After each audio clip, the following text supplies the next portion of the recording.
Week after the show, there's a lot to talk about this week, and we didn't get to the presidential race because so much has happened. And I want to specifically look at, guys, you just all sighed. And you picked up your phone. You can't pick up your phone during the web segment. Sure I can. What's wrong with you? I have to be on the phone all the time. You have to be on the phone all the time. But I wanted to talk about the fact that, first off, that Ted Cruz has picked a running mate when he hasn't even secured any kind of nomination. What do you make of that, Nolan? Not much. I mean, he sees his campaign sort of slipping away. He at one point looked like he might be the Donald Trump alternative, and now he's not going to get there. I don't think he's going to get there.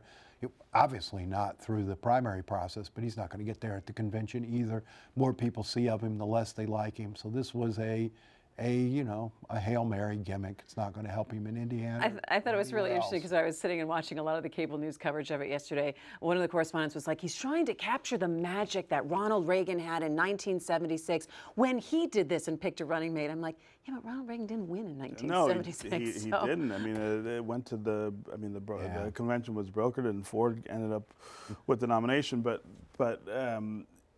if you were going to pick somebody to try to help your campaign, I guess I was curious about why he thought Carly Fiorina would be the one who would. I mean, somebody who got fewer votes than he did in this process and had to drop out. Why is she a boost for him? If anything, this would be a very bizarre turn of events if you could get Cruz and Kasich to agree to run together.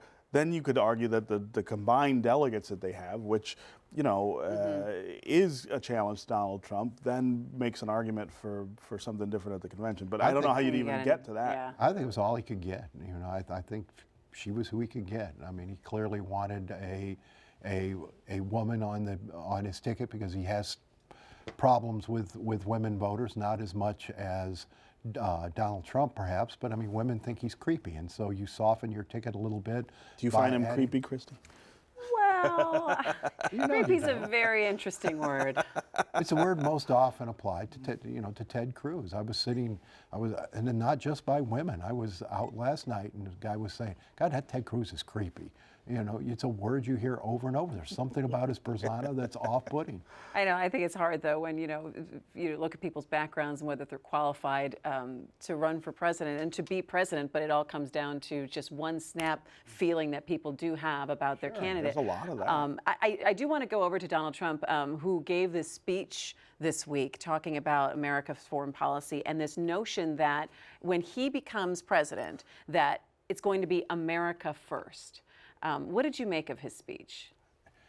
Typical Donald Trump speech, no substance, this shallow. This is not a policy man, and if they're going to put him out there on the stump and say, okay, now talk about policy. You spent a year, just shooting your mouth off and firing off in every direction.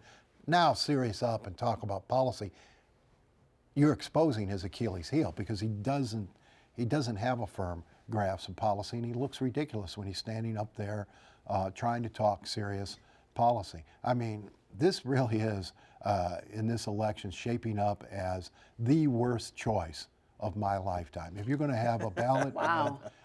Well, think of a worse one. If you're going to have a ballot with Hillary Clinton facing Donald Trump, you've got a lunatic and a liar on the ballot, and you're going to have people in both parties saying, maybe I just stay home, for God's sakes. Do you think that you're going to get a lot of people who are staying home? I don't. I think if it's Trump versus Clinton, you will have a really heavy turnout to prevent him from being president. And in states, this will be a huge boon to the Democratic Party, which in states like Utah, which polling shows is now in play under a Trump-Clinton scenario all of a sudden. I mean, it's one of the most Republican states anywhere, and I can't think of the last time the Democrats won it. It will energize not just Democratic politics, but sort of mainstream politics in the country to say, no more of this. We're not going to go down that road. Look, I don't know. He's got a 66% negative rating. She's got a 55% negative rating. When have you ever seen an election? But that's about politics. How do they get to the top of the polls? You tell me. You look at you've got a third of Democrats saying, I really don't like her, and a third of Republicans saying, I really don't like him. That is not a recipe for a huge turnout. We'll see. Well, we will see. All right, that's my week after the show. Take care.